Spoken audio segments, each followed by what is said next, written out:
Hello, everyone. Forest Focus. As Nottingham Forest face another of those massive games, this time against Brentford, as they look to reclaim third place in the Premier League on Thursday night. Joining me to preview the game in full and discuss the latest transfer news as Forest linked with Darwin Nunez is, first of all, Pete Blackburn. Pete, morning or afternoon. How are you?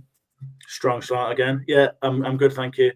I'm grateful to you. After I'll try not to rip into you too much. I'm grateful to you for letting me skip yesterday because I woke up sounding like Sean Dyche yesterday morning. And I could really have done without projecting that on a live broadcast. So yeah, happy to be here, feeling a bit more normal.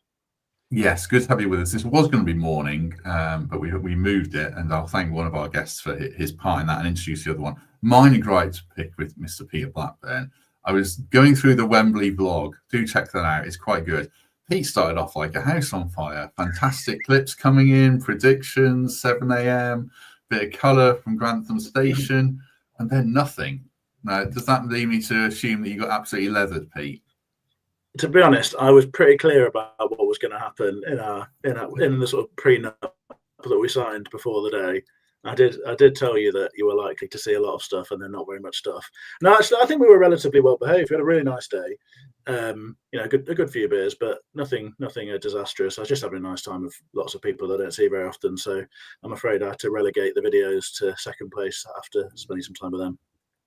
That's fine. That's fine. Mikey still sent one in when he was, potentially completely off his head as well, on drink, nothing else. Yeah.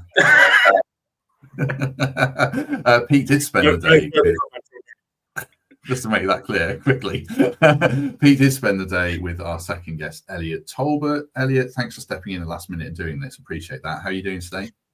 My pleasure. Yeah, very well, very well. And to Pete's credit, he did start off like a house on fire, and he was quite often wandering to the end of the platform and doing several takes of these videos. So yeah, he was giving it some to begin with, and obviously we got involved in those vlogs as well. So yeah, it was good. Is that to my credit, or is that just showcasing how poor I am at the whole thing? Effort. It was good. It was good. Do check it out.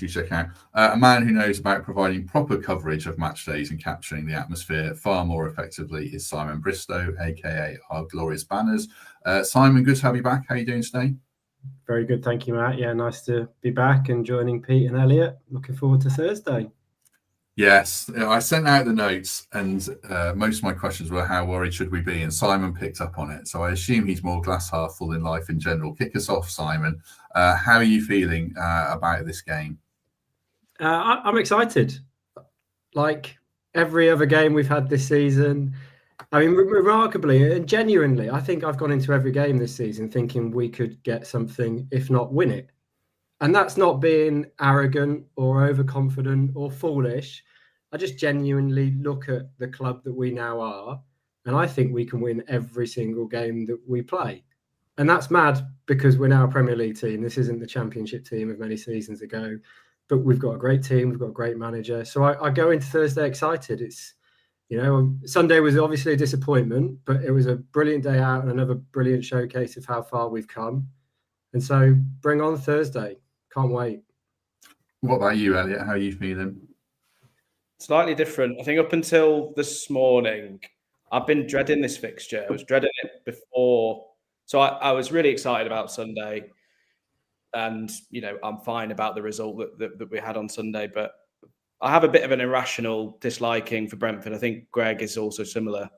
It's not really based on that much. But actually, I think since this morning and since being invited on, I had a look back at the previous results, obviously earlier this season, and we beat them very, very comfortably. So, and when it gets close to kick-off, and I'll be going on Thursday, I'll be confident, I'm sure. But up until today, I've not been feeling as good about it. It feels like a bit of a banana skin. Let's put it that way. It might be. We'll get into more of the details certainly. Let's put up, if I can find it, the European Dream Tracker, updated by Danscape very kindly, just to put a bit of context before I throw it to Pete. He's projecting, well, the models are projecting we'll need 68 points to get in, which averages out 1.6 points per game. So still very much in our hands. We're in a very good position if, it's a big if, Pete, if we win this one. Is that how you're feeling about it? This is a game that could really ease our nerves or could make us very, very nervous for what would surely be a last day showdown against Chelsea. Yeah, I think that analysis. Is that all right? There's a loads of echo in there. You're fine now. You're fine. I think that analysis is probably roughly fair, but I think I'm much more on board with the sort of Simon's optimistic view about things. I think it goes without saying that it's a really big game, but I'm not going to pile any pressure onto a group of players when everything they've done has been miles above and beyond expectations already. If we get where we want to be this season, it's going to be because we've kept level heads. We've continued seeing these games in a positive way. I think the way to see them is that they're all opportunities to achieve something remarkable rather than pressurized moments that feel like a burden. I think we can avoid placing any of that extra pressure on as fans. I think the fans will have a massive part to play again on Thursday. Said so many times about how we've dragged the team over the line during difficult moments, and who knows, maybe this will be another one of those. So look, I think it's all opportunity. It's a bit different, isn't it? Because in recent game weeks, suddenly the tables have been a little bit turned, whereas previously we've had teams chasing us, and it's felt like we're a little bit away from that. And when we've had struggles, it's been, can they catch up? And often they haven't. And now we're the team looking to catch up those points. But I just don't think it needs to change anything. I think there should still be a real sense of positivity and opportunity about it. And I think that's all crystallised by what we saw at the end of the game at Wembley. I mean, how often have you seen something like that? I think it's so often worth us just taking a step back to reflect on everything that's happened here.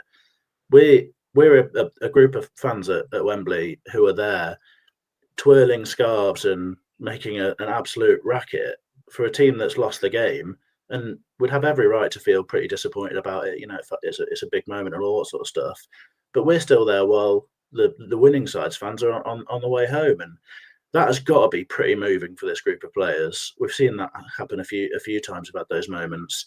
So any disappointment from the result, I think, should be hopefully alleviated by all of that stuff. And I think Nuno will be able to harness it. And I think if we as fans take that sort of mindset as well, and we provide the right sort of support, I just feel so confident in what this team will do.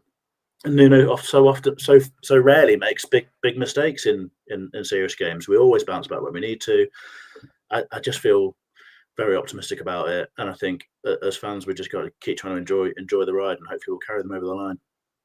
How important do you think, Simon, that second half potentially could be? Because if we played the same in both halves, I think we'd be feeling slightly differently. We could have got absolutely steamrolled the way we started that game. So to finish it strongly and leave with our heads held high, how important do you think that could be in this one? Yeah, I do think it's important, and it's not the first time that we've done it this season. There was the second half at Newcastle, and there was the second half at Villa, where it could have easily gone into a really horrible place, like the Bournemouth game did. But the players came out and really performed for 45 minutes, and it all gave us hope. Despite losing those games, we went away thinking, okay, it wasn't. That was a pretty good performance. There's plenty to take from this. So I think Sunday probably was the same. We did play well in the second half. We didn't quite get it right in the first half. We conceded 2 goals at dreadful moments, which we've been scoring those goals in those times ourselves most of this season. And for once, it just went against us. On another day, there's no way that the 3 shots that hit the post and the Elanga one, that at least one of those doesn't go in, or at least 2 of those don't go in. So I think there's plenty of positivity to take away from it. And like I said, bring on Thursday. I'm excited by it. I think it's a great opportunity. I think we might get into it in a bit more detail, but I don't think it's must win. I don't think it's have to win. I think we can win it. I think if we turn up, we're probably the better team based on everything that's gone this season, so we should win it. So that's how I kind of take the end of Sunday into Thursday. Positivity. Let's go for it. I'll pick up on that must-win question in 1 second. Just one observation about the team. Let's see if you agree with me, Elliott, or not. One of the very few downsides about this team is you can sometimes tell when we're going to drop a honking half. Like, we start a game slowly, Villa, Newcastle, it can cascade and unravel. City was probably one of the few exceptions where we've actually hung in a game and not not gone under to the extent we leave ourselves everything to do. We did that 2 minutes into the second half this time. But is that a slight worry about the team for you? Or do you see that when you watch games as well? Or do you think I'm overblowing it? I'm not too worried. No, I think as you just said there, I think we spoke about it when that first goal went in, whether Nuno would potentially change it there and then.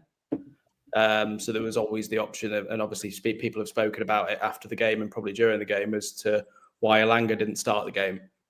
And there was that option to maybe change it at that moment because it sort of threw the game plan out of the way in terms of that first goal going in. The first half I felt like the whole game just flew by. In general, it just seemed to pass by. It was like it was there in a blink of an eye. But for us to come out in the second half and perform the way that we did, I had confidence that we would probably do that. I don't think it wasn't that we were really poor. I just don't think we really turned up and maybe let the occasion get to us a little bit. But as soon as that first goal went in for City, it threw a lot out the window. So they had to refocus, and they did exactly that in the second half. So there have been occasions, I think, when the Bournemouth game went by and that performance against Newcastle in the first half, that did start to worry me because it was a little bit of a trend going there.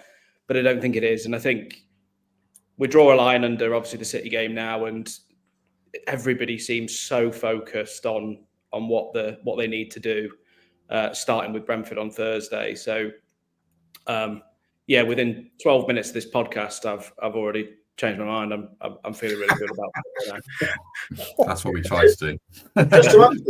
Just to add to that, Matt, I think there's another narrative that you could pick if you wanted to, and I guess our choice of narratives always says, what we're like as people. Probably you're, I think, someone who worries about the worst, and I often do that in life as well. But it's worth saying that we've also shown in halves that we can do the absolute opposite of that. I mean, we blitzed Aston Villa in that half. I think we produced some brilliant stuff in the second half against City, and on a slightly less unfortunate day, it looks very, very different. And a lot of those performances are both, I think they're a long time ago. Bournemouth feels like an age ago to me now. There's so much happening this season. But also, I think they're very specifically against teams that have incredibly athletic teams, and they sort of dominate us through the middle and we just get overwhelmed. I don't think that's what we're looking at in this game coming up. I think it's much of a better matchup for us. So personally, I don't think that needs to be a massive worry, and I think there is a choice there about what narrative you potentially take from it. I'll throw it back to you, Simon, then to unpick your own comments about must win, must not win, all that kind of stuff. I mean, if we lose the game, we're still in a fantastic position, but we kind of ceded our advantages that we had a couple of weeks ago, I suppose, is the thing. So to what degree do you think it's must win for the psychology of the fans and the players as much as anything? I'd almost see Thursday as a bit of a free hit in a weird way, because if we win, brilliant. I think it'll ease a lot of nervous tension and everything will be rosy again. And I think we'll then be really in touching distance of being nailed on for top 5.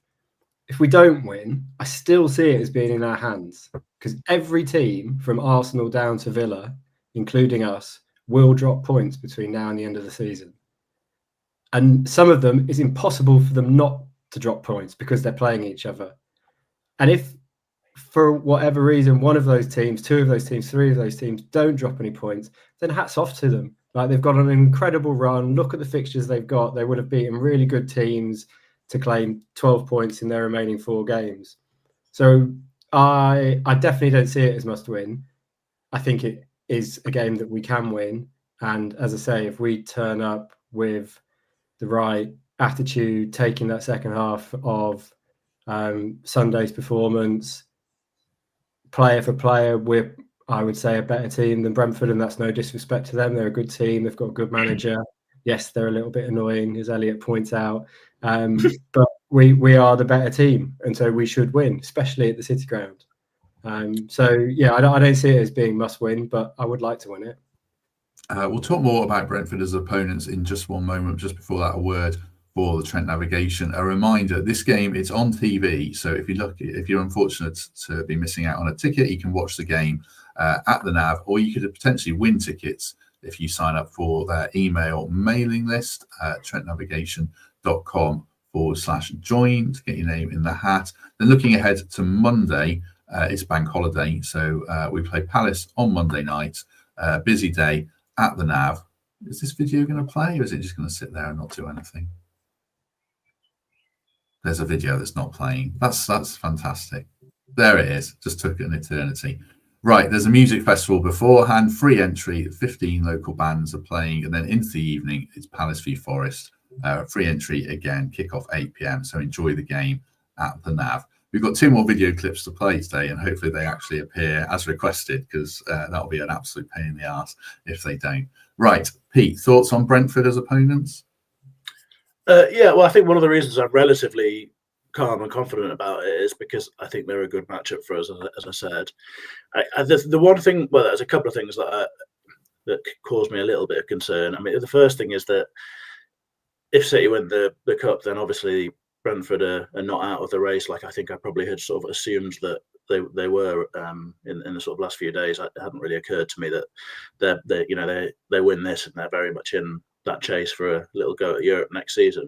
That's obviously a little bit of a concern. I think probably would have been ideal if they weren't playing for an awful lot, but if they're coming to the City ground and wanting to go back with 3 points, then that's probably actually playing into our hands anyway, isn't it? There's lots of context around the game, isn't there? They've obviously had a big old break. I think, one way of looking at that is that that's not ideal for us. It feels like games have been piling up a little bit for us, and we've started to have injuries and suspensions and all that sort of stuff. And it's been a little bit difficult in recent weeks. I guess the other side of that, though, is that, more minutes in Chris Wood's legs is definitely a good thing because he's looking sharper than he did when he first came back from injury. We've also got a couple of players coming in from the sidelines potentially who should be very fit in Nico Williams, who's a very, very fit and energetic chap anyway, but also Ryan Yates, who clearly obviously didn't start last time out and also didn't start against Spurs. You'd imagine those two will be absolutely raring to go. So I don't think we need to be desperately concerned about that. I mean, you look across their team. I think you don't need to do a detailed scouting report to get a sense of the threats from Brentford, right? Wissa's got 16 goals. We know that Forest have made a pretty big play to try and sign him. 18 from Burma, I think. Damsgaard in the hole, 10 assists, and he's a real threat, I think.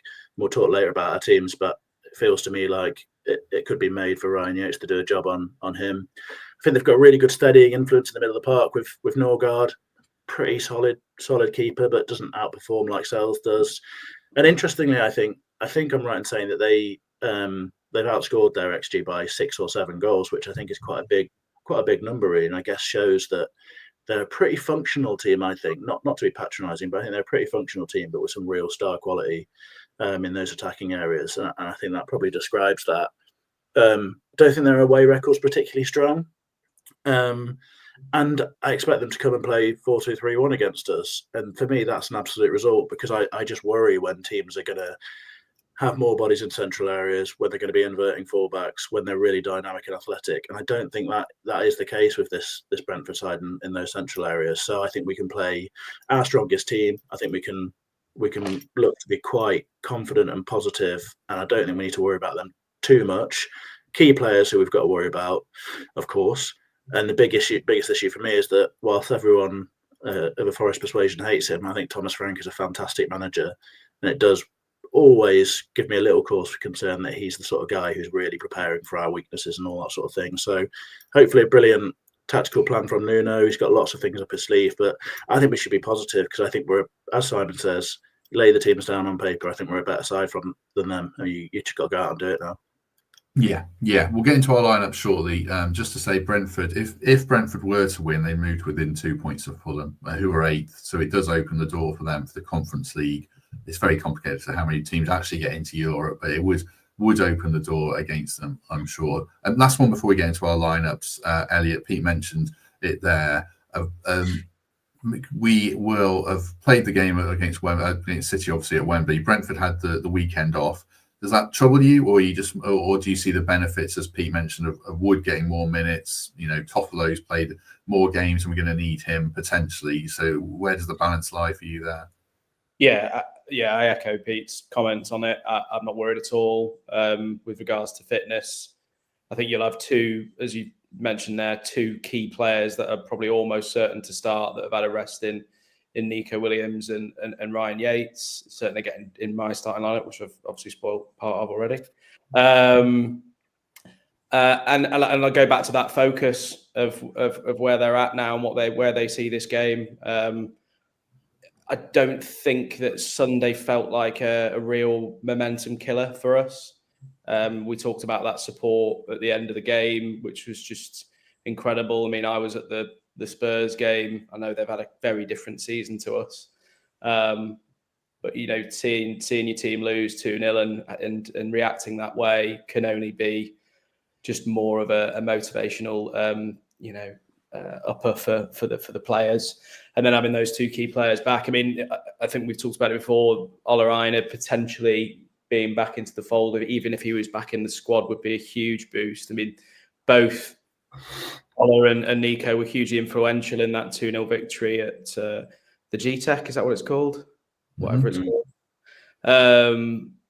You know, he set up that goal for Ola Aina as well. So, I mean, but equally, if Toffolo plays, he's been incredibly solid the last couple of games. So to give us that balance on that left-hand side.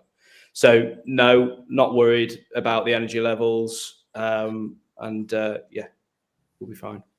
Just one other point on Brentford. Their season's been a bit of a roller coaster in terms of home versus away. They started like a house on fire at home. Away from home, they had 5 wins in a row before they fell off a little bit of late to some degree. But they have won at Palace and Bournemouth, so they're obviously no mugs for sure. 250 people watching, which is lovely. Do us a favour and hit like if you haven't already. Appreciate everyone being with us. We've done a load of stuff since Wembley and in the build up to that. Right, let's look at a team that we've picked. All our teams are very similar. So I've just done one lineup and it all comes down to the usual spot of Yates versus Dominguez. So this team, which is Pete's and Elliott's, has got Sells in goal, Williams, Milenkovic, Murillo and Toffolo, Yates and Anderson in midfield, Elanga, Gibbs-White, Hudson-Odoi and Chris Wood. Simon's team has Nico Dominguez. My team probably has Yates, but I can talk around that spot in particular at some point if the other lads don't say what I'm thinking. Elliott, you spoiled your team, so you can carry on and tell us why you've gone with this one. It just felt quite an obvious one for me. Dominguez, although, you know, I've flipped between the two like most of us do. I did think he had a good performance against City. He looked a little bit leggier than he perhaps usually does. Obviously, he's got a big tank on him, but bringing a fresh Yates in is going to reinvigorate the team. The front four speaks for itself. They're the threats. Again, Hudson-Odoi and Elanga both started in that previous game. Elanga scoring the second goal, both in great form, both really important to everything that we do. And Nico Williams coming in for Zach Abbott, who obviously is a very honourable mention for a really good performance from somebody that was thrown into a highly a prestigious football match at the age of 17, 18 or whatever he is. So a great performance from him, but Nico coming back into the side felt like a bit of a no-brainer for us. That's it really. I don't think there's much more I can say on it. We'll talk about the formation then and the approach, but just on Yates and Dominguez. Simon, your team had Dominguez in. Why Dominguez? Why not Yates for this one? I think it's been debated on this podcast pretty much every week. Either or in that position is absolutely fine. I went for Dominguez because I thought he played well on Sunday, and I think he's been playing really well recently as well. But this may well be a game for Yates, and that slightly different kind of character in there. I'm happy with both. I think my key thing is I really want to see Hudson-Odoi and Elanga both on the pitch, and alongside Gibbs-White and Wood. I don't want the detriment of one of those two either. But that's the thing for me. I want that real attacking intent lineup that we've used so well on occasions this season. Yeah, I'll ask Pete about that as well. That's the big thing. My take on Yates and Dominguez is just that I think they're going to have to share minutes in the next couple of games. Palace and Brentford. I think Elliott's right. Dominguez looked pretty shattered when he came off. So maybe I wonder if this is a Yates game. Palace is a Dominguez game. We've spoken how much we've got a small squad. This is one of the only areas where you can switch one for another, and I don't see any particular drop off. And we have to manufacture a bit of squad depth, I think. by resting players where we can. There's quite a few there you simply cannot rest. So that would be my thinking. But as Simon said, Pete, the big thing for me is 4-2-3-1 or 4-3-3, whatever it is, but 2 wingers, and let's have a proper go from the start for me. What about you? Yeah, I see it very similarly, and I think part of the reason for that is when I look at their team and I think about potential options for us to try and exploit weaknesses. I think probably fullbacks. They're likely, I would have thought, to play Christopher Ajer at right back. They seem to generally play him there.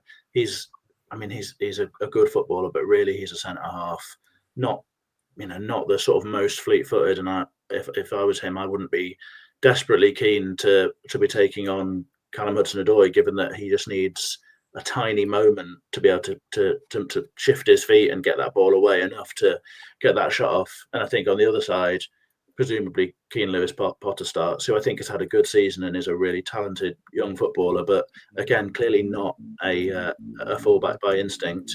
And every time I see someone in that sort of position who I think is perhaps not the most mobile, or in Keane Lewis Potter's case, perhaps doesn't have the defensive instincts ingrained from academy days and through his career, I just think Anthony Elanga, that's where I want you. I want you up against that player, causing a constant threat in behind, keeping them honest. For me, it's one of those no-brainer games where I can't see why we wouldn't play both wingers, I don't think. And given that I don't think we're going to be heavily out-muscled and outgunned in midfield, I think it's a perfect opportunity to do that. I mean, on the Yates-Dominguez thing, personally, I think Dominguez has earned the shirt. It's his shirt in the first team, the first 11. But having said that, he does look tired. There are games when we need both him and Yates to play. There's just not going to be a better opportunity to plug in a footballer who we know we can trust. I don't think he's as good a footballer as Dominguez is, but he is a really influential player for us. He can come in. I think he'll be really, really useful in helping to deal with Damsgaard. And he is going to be both very, very fit and also both absolutely raring to go. And he's not the sort of footballer who comes into a team and you're worried about him trying to prove a point. He can handle himself. He's not going to do something rash and let us down. So he's going to come back in desperate to put in a performance, having had that opportunity taken away from him, I think pretty cruelly by some ridiculous rules at Wembley. So I think Yates feels like a bit of a no-brainer for me. Otherwise, I don't think there are many big decisions to make. I think that team sort of selects itself for me. And I'd be pretty confident. I think that team, showing intent from the off, like we do when we're at our best, I think that team has every chance of winning the game and hopefully securing a result that could be pretty enormous, really, for the rest of our season. Yeah, I do agree about Dominguez. If you were picking our best 11, Dominguez would be in it ahead of Yates. But I do think, for reasons I explained, this could be a Yates game. Afternoon to Martin, by the way, our Saints correspondent. Good to have you with us. This is a point that Owen raised, which was the other thing I was going to discuss, around the fullbacks. Their best player is Brian Mbeumo. Harry Toffolo playing his third game in 10 days, potentially. Or Alex Moreno, who I think it's fair to say there are trust issues with the manager in terms of backing him defensively.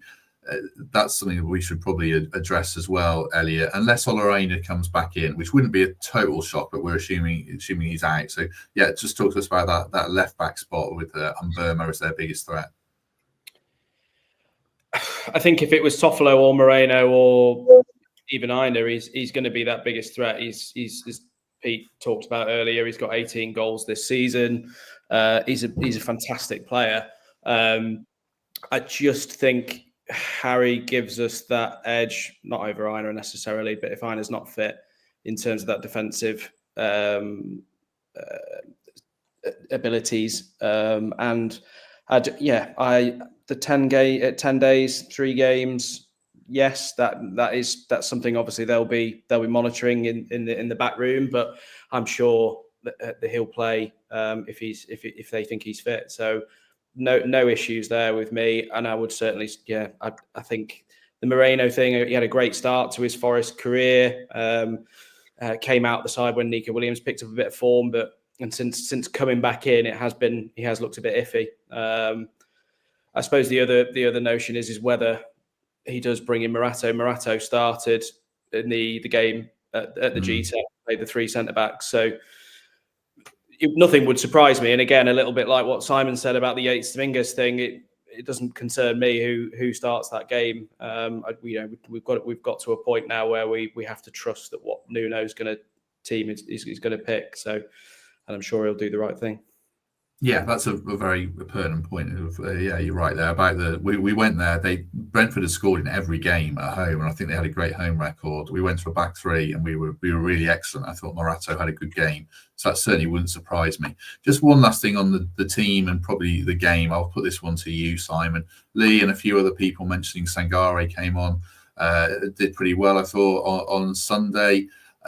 Potentially, could he start? Also, that throws in Danilo. What do you think about Sangare, or are we just kind of jumping on a decent cameo and forgetting all the question marks against him? I don't see who he replaces in that 11, or swap Dominguez and Yates. I don't see who he replaces, to be honest. He did all right when he came on. Danilo didn't have a good game, but as always, chucked in the odd performance, especially around this time of year. For us, that's been absolutely amazing and crucial for what we've achieved in recent years. But that's our best 11. Obviously, if Einer's fit, then he starts over Toffolo and you switch to fullbacks. I wouldn't be changing things up dramatically at this point. And the problem with the Sangare shout is there's so much game state and context involved in that performance, right? So he comes on at a moment in a game where the only thing that we're interested in doing is trying to create moments. And I think we all know that Sangare has got more ability to do that than, say, Ryan Yates has. He is someone who can pick a pass and play through the lines. So when you've got nothing to fear because you're already losing and on your way out, Sangare makes plenty of sense in that point. But we've got to fight from the very, very first minute because they're going to be desperate to take points home. They're a very, very serious football team who always have a really good plan. I just would be very, very reticent to play a footballer who hasn't played much football. And when we have seen him, he's just very regularly someone who allows runners to go past him, who struggles in duels. You often see him letting the ball bounce, all that sort of stuff. And look, I was a massive advocate of the Sangare signing, and I think this is still not beyond hope that something could happen if he can have a run of injury-free time. But I can't understand how you would take that risk for a game like this, such importance on it. Yeah, for me, there's a very definitive pecking order in midfield. Elliott Anderson's number one by a country mile, and then it's Dominguez, then it's Yates, and then it's probably Danilo still. In fact, it is Danilo for me, and then it's Sangare. And if Morgan Gibbs-White is thrown in as a midfielder, then he's number 2 on the list because I thought he was excellent in midfield. So, yeah. Does anyone else want to come in on that or anything else on the game before we move on? Oh, just on the left back thing. I guess it's an example of those times where on this podcast it feels like what on earth we're supposed to say, because the thing about Moreno is that unless you know otherwise, I haven't got a clue what's going on there. And we've sort of told ourselves this story now about how he can only play left wing back, and that's where we trust him. And maybe there are fitness issues. We just don't know. I just haven't got a clue what's going on there. And the other side of it is we also haven't got a clue where Toff's at. I mean, you'd hope that he's the sort of guy who's looked after himself well all season without playing the games, and hopefully he's in a position to play 3 games in 10 days. But if he's not, then you have to pick someone else, don't you? So, those decisions can only be made by intelligence behind the scenes, really. The one obvious truth is that if Olorine is fit and can play a part in the game, then we instantly get a massive upgrade and a massive lift. And that's no disrespect to anyone else, no disrespect to Toff, who's done a really good job for us and such a steady influence. But Olorine is an absolute class act at the level. And if fingers crossed we see his name back on that team sheet soon, because I think it will be big. I think the dressing room will react to that. I think the fans will react to that. If it's Thursday, then great. Excellent. Right, we shall talk transfers in 1 minute or so. Just pull out a word for home move estate agents. We've got a property to advertise this week, and if you're watching on YouTube, you can see a little highlight reel virtual tour of it. The full tour is on the link in the description, which I'll drop in afterwards. It's fantastically located because it's on Rosebery Avenue in West Bridgford, so it's right between the City Ground and Trent Bridge. It is 4 bed, 1 bathroom. It's listed for £280,000. If you can see now, that looks good value to me, I must say, with the property market as it is at the moment. Pete's nodding along. He's agreeing wholeheartedly here. Go on, cut in, Pete. Talk over my Anfield. Pete's laughing at you, not nodding along. I love it when you turn estate agent and you start saying things are fantastic. Yeah, Channel 4 could commission me, I think. I could do a good job on one of those daytime shows, I reckon. Well, right. They've had everyone else, haven't they? They certainly have. We talked through the whole video here, but anyway, it looks like a cracking property. It does look very nice. Just to not let Ben Sales down. Looks like a lovely property. Get involved. Yes. Just get an auction going. I've missed a trick here. I've just recently bought a house in West Bridgford, and it was not £280,000. And I'm looking at that thinking, oh dear. You've been mugged off big time.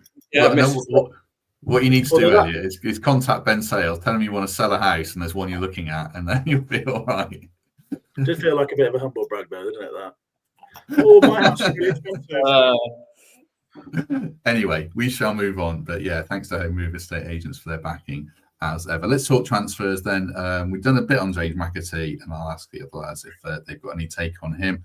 We're also linked with Parma striker called Ange-Yoan Bonny. He is 21.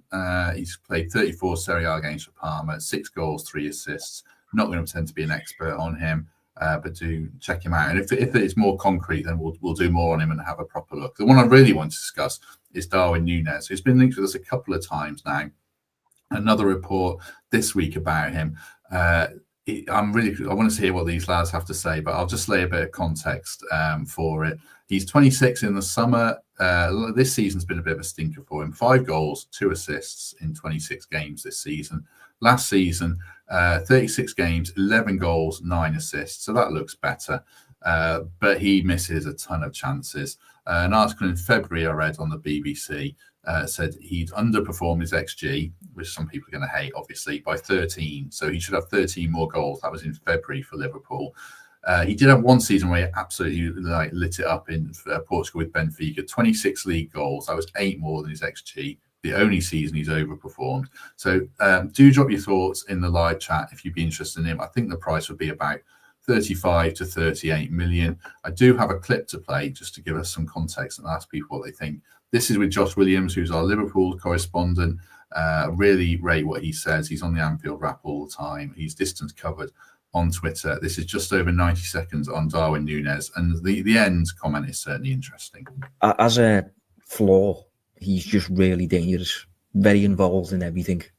Runs in behind, gets tons of shots. I think he averaged more shots per 90 than any player in the whole of Europe last season. So he misses a lot of them, of course, but he's just very involved. This season under Slot, he's like doing more defensive work and things like that and trying to be a bit more of a team player. But as a result of doing that, he's just become a bit ordinary. Doesn't really he's getting about half as many shots now. Doesn't feel as involved. Liverpool are benefiting from it. But as an individual, I don't think he's gonna. I think Liverpool will probably take a fee in the summer. He's still a decent age, he's 26, I think. He's still got perks that teams can use and things like that. It just hasn't really worked at Liverpool. And I think looking at Arne Slot's game in particular, it's a lot more technical, a lot more precise. I think he would prefer someone who can drop into deeper areas and connect with others. And I think Nunez I think he's a bit more of a Vardy, a bit more of a Haaland, as in like running away from the ball. I'll finish the move. But then the problem that Liverpool have found with that is if he gets that role, he doesn't actually finish the move, he misses. So you're a bit like, what on earth can you do here? But I think if he moves to another, funny enough, Forest, I think would be an ideal team for him because of the way you play. The running in behind, the threatening behind and stuff like that, I think would be really interesting to see, actually. So there you go. Interesting thoughts from Josh. I'll just ask everyone what they think. So I'm interested to hear. Simon, 35 million on Nunez in the summer? Yes or no? And it seems a bit weird that we're discussing these things. Given just let's all go back 5-6 years and the strikers we were being linked with then. He's probably one of those that fits into that. Elanga, Hudson-Odoi, but with obviously being a fair bit older, of players that needed a move to reinvigorate their career. So why not? I could see some sense in it for sure. And again, I can't believe I'm saying this, but 35 million doesn't feel like a crazy fee. If he's 26, say we paid 35 million for him, he has 2 or 3 good years, you'd probably recoup that fee for another move if it's somewhere in the continent. I hadn't put 2 and 2 together on the Benfica days that he had. I'm guessing the guy who's now part of our recruitment team that we got from Benfica was part of that whole move for him there. And his agent's George Mendes as well, I think. And his agent's best mates with the owner. So, yeah, I can see some sense to it. I certainly, if we signed him, I certainly wouldn't be like worried or looking at, he misses all of these chances. He's been playing for Liverpool, who are, champions of England again and have been one of the best teams in Europe for the last 3 or 4 years. So he must have something about him. And so, yeah, I would take him. Whether he quite fits the model of what we think the club are now trying to do in terms of signing players young and develop them and have a resale value, question mark that. But he's certainly not too old to, as I say, have another move in him where you could recoup the fee of 35 million if he comes to us for 2 or 3 years and scores 15 goals in each of those seasons. He is definitely a George Mendes client. I just Googled that and checked. Pete, thoughts on it for you? I'm really keen. I'm not sure what you were expecting people to say. It sounds like you were expecting some pretty divisive opinions. I was expecting a strong yes or a strong no from people either way, to be honest. It's definitely a strong yes from me. Personally, I think that he's one of those players that is a bit hard done to because there has to be an endless element of soap opera to the way that we all view football.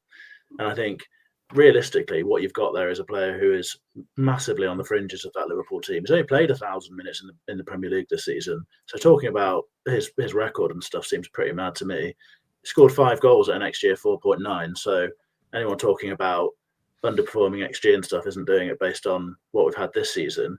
And that's a guy who's not getting any love whatsoever, is derided by some of his own and lots of opposition fans.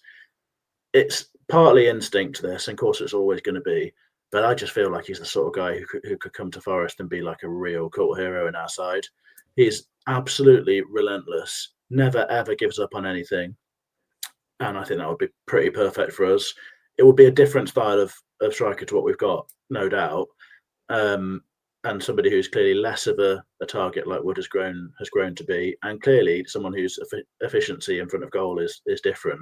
But you have then got someone who can keep up with Elanga and Nunez and score those sorts of goals that we saw a fit and firing Taiwo Awoniyi do with Brennan Johnson.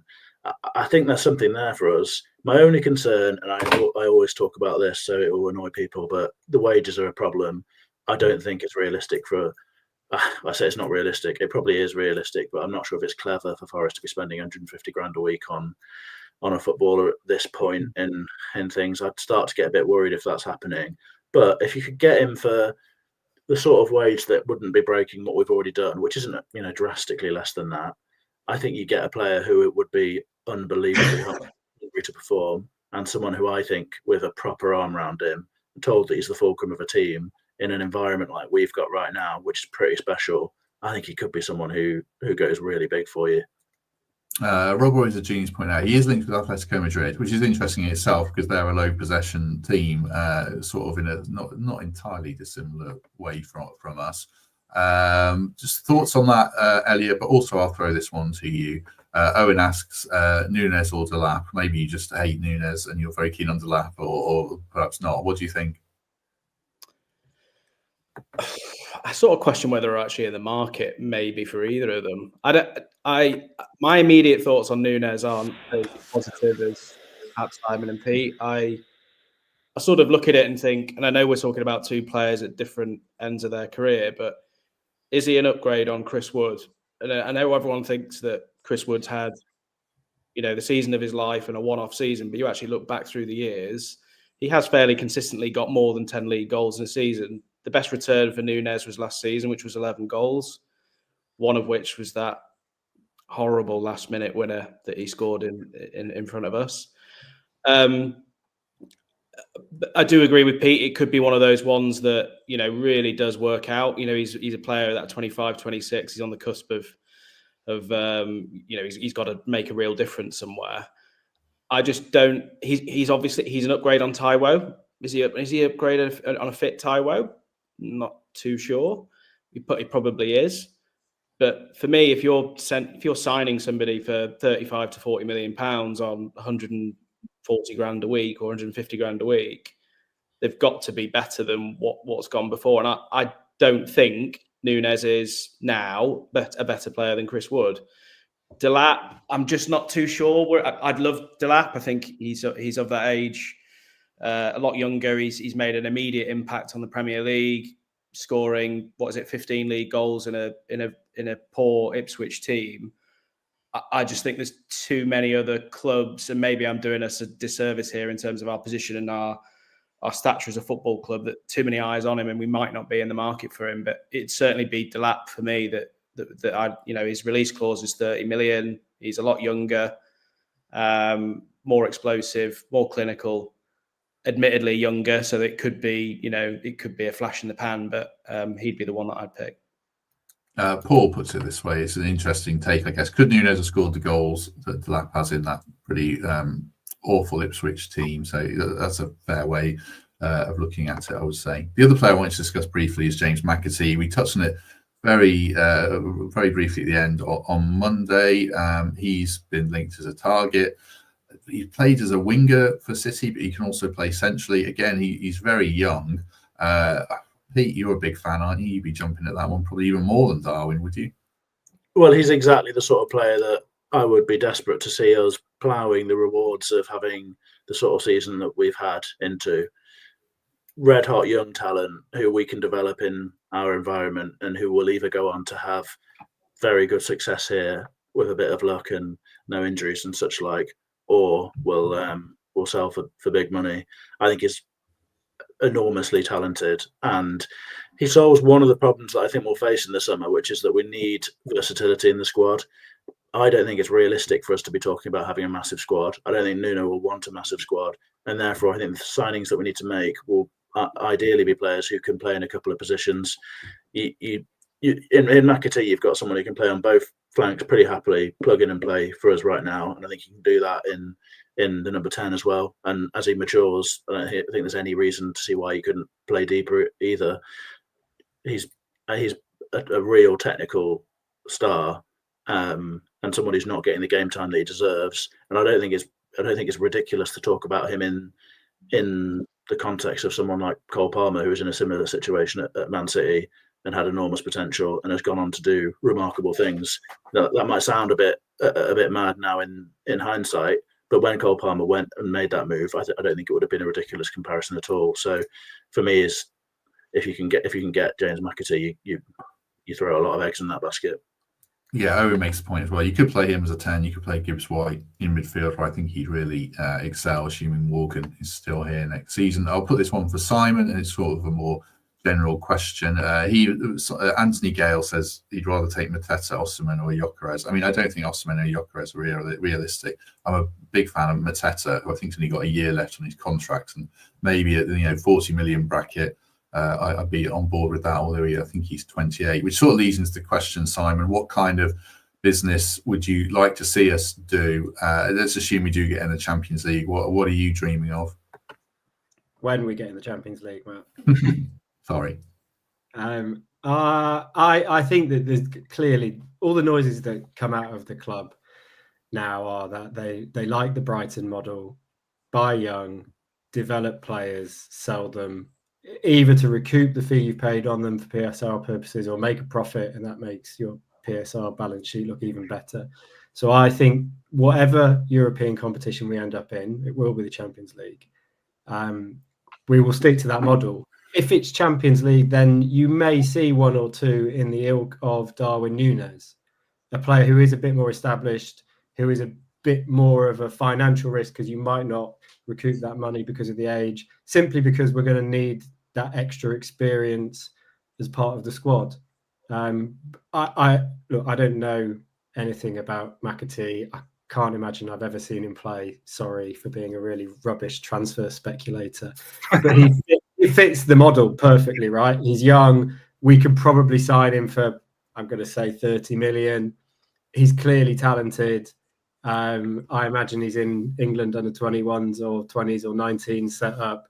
So it ticks all of those boxes of a player that we can get for a reasonable fee, develop, and potentially sell for a much higher fee in the future, having benefited from 3 or 4 years of amazing performances from him that have kept us in the Champions League.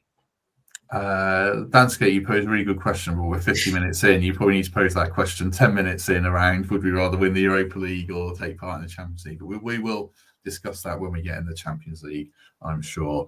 Right, just before we come to final thoughts, do us a favour, if you've enjoyed this, do hit like, do subscribe.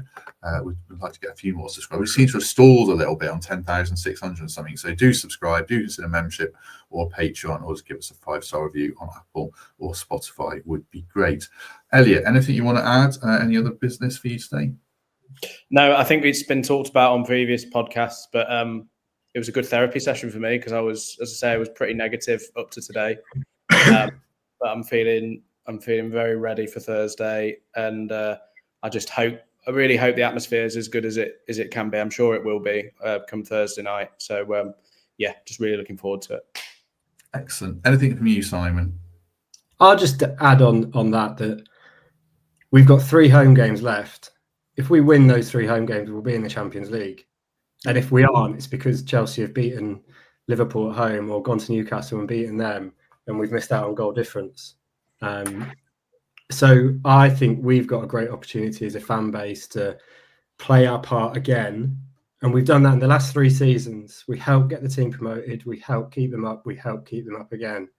So I think, bring everything you've got on Thursday, and then likewise for Leicester and Chelsea, and that'll probably get us over the line. And I think we can probably still win at least one of those away games as well and get us over the line quicker and easier. So I'm excited about Thursday. I'm looking forward to it. I'm excited about the rest of the season, and hopefully everyone else can feel that way and bring the energy and the noise. Good stuff. Do check out our glorious banners on Twitter. We got anything coming out from Wembley? I suppose you've been wading through a million photos, haven't you? Yeah, I will get them back today. 4 rolls of film, so yeah, about 150 odd photos to look at shortly. Nice. Pete, anything for you before we go? No rallying cry from me because I can't do it better than Simon just has. So get that clipped up, Matt, and get that on the socials. Just one little thing. Sunday was away from the football, it was a great day, but it was just really, really nice to meet quite a few people who popped over to say hello and talk about the podcast, and are just really lovely. So that was nice. So thanks to everyone who said hello. It was really nice to meet lots of people that I hadn't seen before. It's a relatively small pool, I guess, who get to come to live shows and sort of socials and things like that. So it was nice to widen that a bit and meet some friendly faces. Good stuff. Right, we shall be back tomorrow. Opposition preview with Billy the Bee from Besotted. As we got that earlier, really good, interesting stuff. Post-match show on Thursday. Friday analysis. Pete will be on that, and hopefully with Prutz. And then we'll turn our attention to Palace. The games do come thick and fast. Elliot, thank you very much. Thank you, Matt. Thanks, Simon. And thanks, Pete. Great to be on. I'll say thank you, Simon, as well. Thank you very much, Simon Bristow. Thank you, everybody. Enjoyed it. Pete Blackburn, you're a hero, even though you gave me shit at the start. Thank you, Pete Blackburn. Thank you, everyone. We must thank everyone in a nice, formal way. No, it's been a pleasure. I really enjoyed it. And are we, just as a little spoiler, are we getting any chat from the Brentford chap about how Visser and Burma will cost us £400 million in the summer? Or? No, he does talk about. I'll say he definitely thinks Burma's going, so we have a little chat about that. His market value is more realistic than I thought it was going to be, to be fair. So yeah, do check that out tomorrow. I will say thank you very much to the kind ladies and gentlemen who've spared their time so generously this Tuesday lunchtime. Have a good day, everyone, and if we don't see you tomorrow, we shall see you soon.